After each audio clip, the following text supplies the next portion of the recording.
किंतु पिताजी, कुछ व्यक्ति अहिंसा का व्रत कर रहे हैं, किंतु अधिकांश व्यक्ति तो अस्त्र शस्त्रों से सुसज्जित होकर घूम रहे हैं।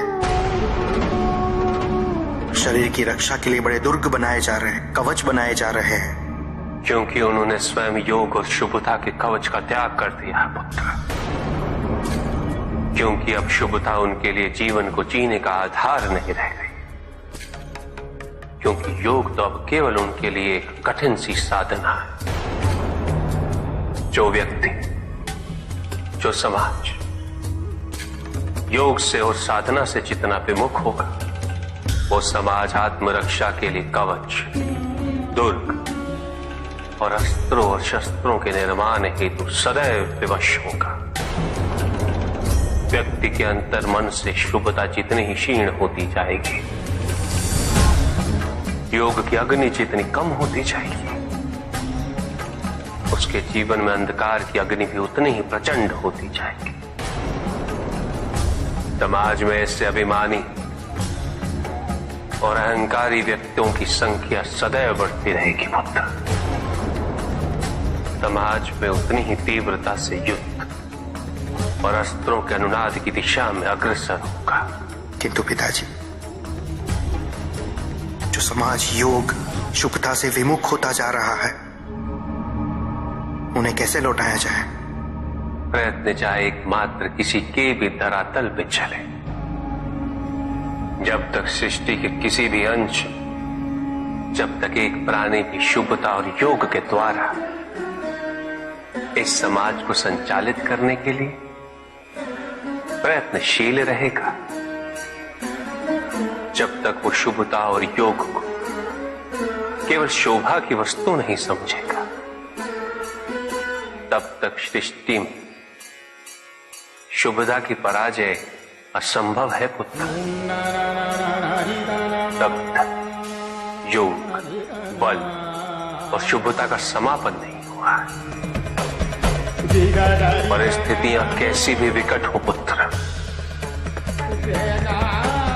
अहंकार के अंधकार का आवरण चाहे कितना भी घना,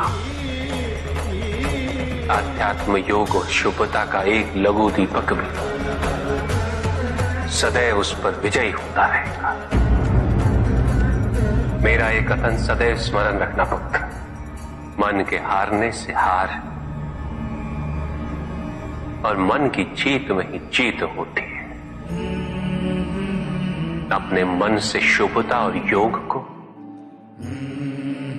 तुम कभी भी विस्थापित नहीं होने देना।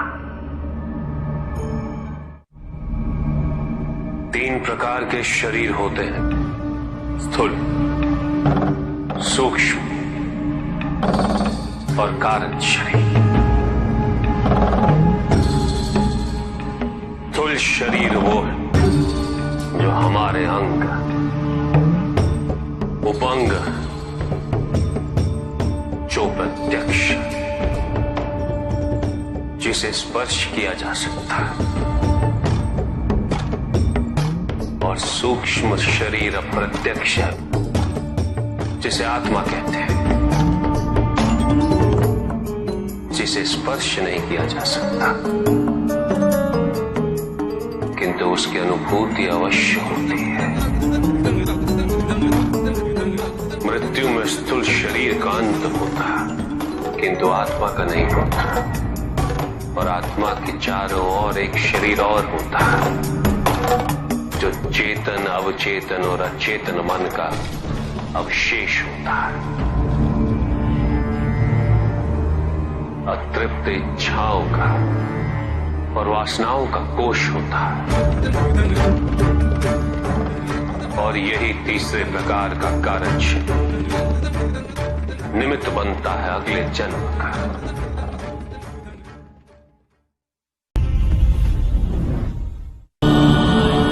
चहचहाने वाली चिड़ियों का गान हमेशा प्रसन्नता का गान नहीं होता।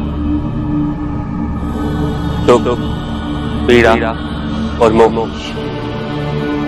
ये सब अलग नहीं, एक समान। तुम्हारा मोह ही तुम्हारा दुख और तुम्हारे मोह का त्याग तुम्हें पूर्ण रूप से सुखी कर सकता है।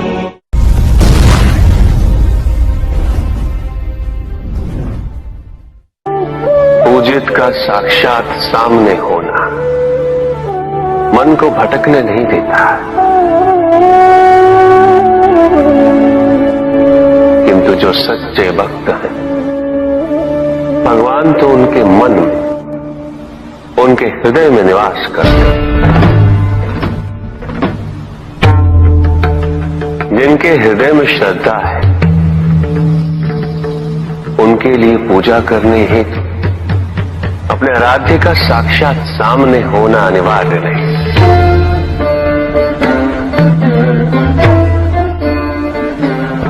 वो तो अपने मन के नेत्रों से प्रतिपल उनके दर्शन पा रहे हैं।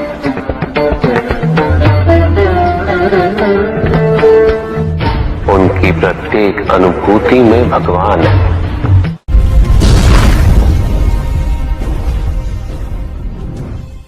सत्य तो शाश्वत है।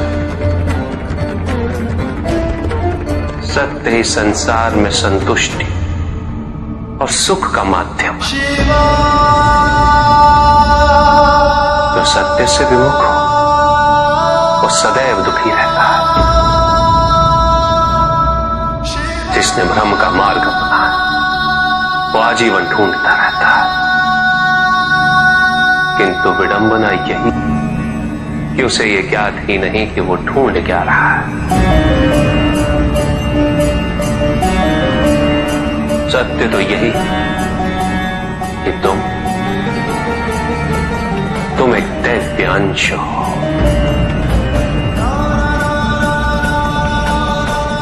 जन्मोपरांत तुम सबने अपने आप को केवल मनुष्य मान लिया और यही विस्मरण तुम्हारे कष्टों का कारण है। तुमने अपने शरीर को ही सत्य माना।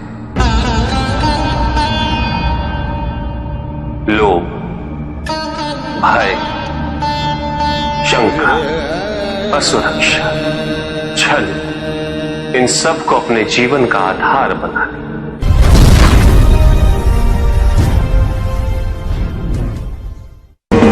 महाशिवरात्रि का व्रत विशेष फलों को प्रदान करने वाला है।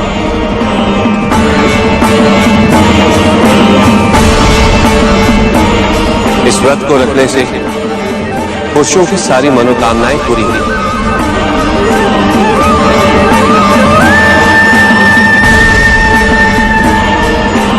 सुहागन स्त्रियों का सुहाग हमेशा बना रहे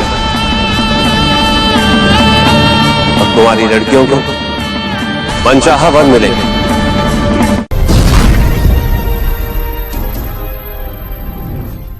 पुत्र और पुत्री में भेद करना उचित नहीं, किंतु तब भी कुछ व्यक्ति ऐसी मूर्खता कर बैठते क्योंकि वो कन्या की महिमा से अपरिचित है, क्योंकि वो ये समझ ही नहीं पाते कि कन्या का सम्मान करना प्रत्येक व्यक्ति का धर्म है, क्योंकि कन्या जीवनदायिनी है, वो जननी है। और जननी तो केवल सत्कार के योग्य होती, उपेक्षा की नहीं, उसका तिरस्कार नहीं किया जाता। एक कन्या विवाह के पश्चात दो कुलों को जोड़ती है। परिवार की स्थापना है तो एक कन्या की भूमिका पुरुष से कहीं अधिक महत्वपूर्ण होती है। और जब परिवार से परिवार जुड़ते हैं तो समाज की स्थापना होती है।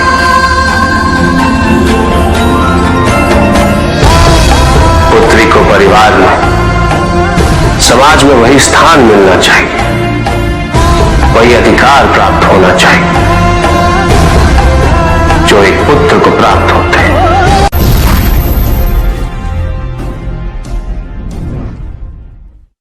प्रेम क्या है? बताइए महादेव, कृपया बताएं कि प्रेम का रहस्य क्या है। क्या है इसका वास्तविक स्वरूप? क्या है इसका भविष्य? प्रेम क्या है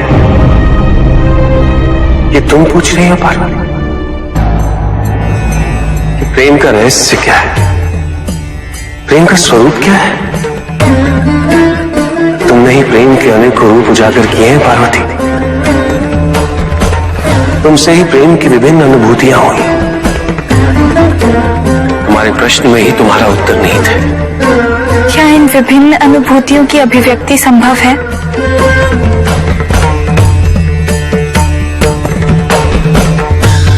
सती के रूप में जब तुम अपने प्राण त्याग मुझसे दूर चली गई,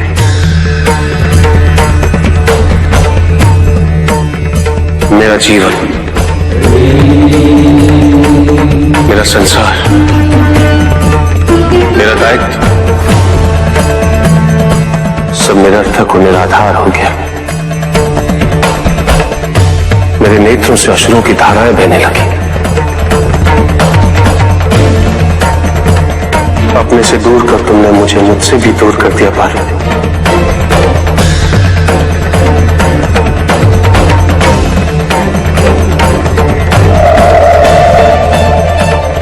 यही तो प्रेम है पार्वती। तुम्हारे अभाव में मेरे अधूरेपन की अति से इस सृष्टि का पूर्ण हो जाना, यही प्रेम है। तुम्हारे और मेरे पुनः मिलन करवाने हेतु इस समस्त ब्रह्मांड का हर संभव प्रयास करना, हर संभव षड्यंत्र रचना।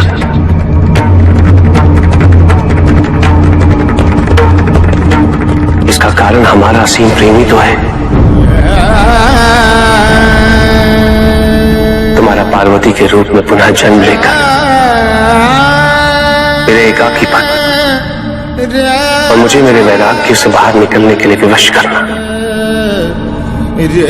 और मेरा विवश हो जाना, ये प्रेम ही तो है।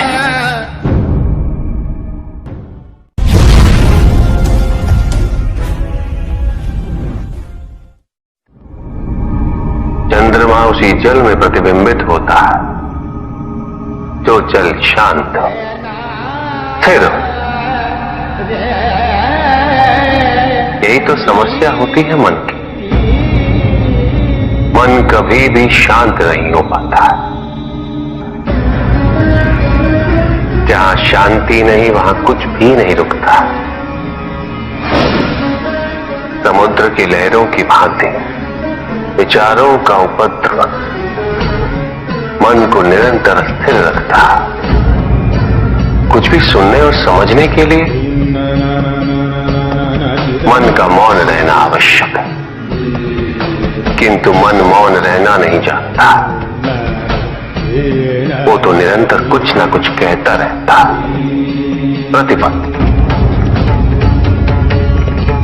शब्दों का आक्रमण चलता रहता है मन पर, और यही आक्रमण है जिसके कारण व्यक्ति कभी भी शब्दों के परे नहीं जा पाता। जहां जीवन की सत्यता का बोध उसकी प्रतीक्षा कर रहा होता है।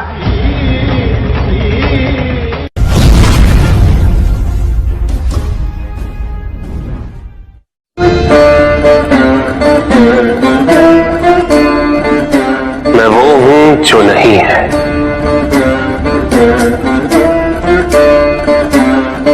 जो नहीं है वो मैं हूं।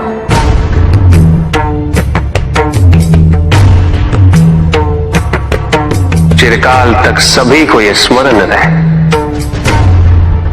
जब आप में श्वास है तो मैं आप में हूं। देव देव महादेव शिवा, देव देव। और जिस क्षण आप में श्वास नहीं देव देव तब आप मुझ पे हैं। देव शिवा।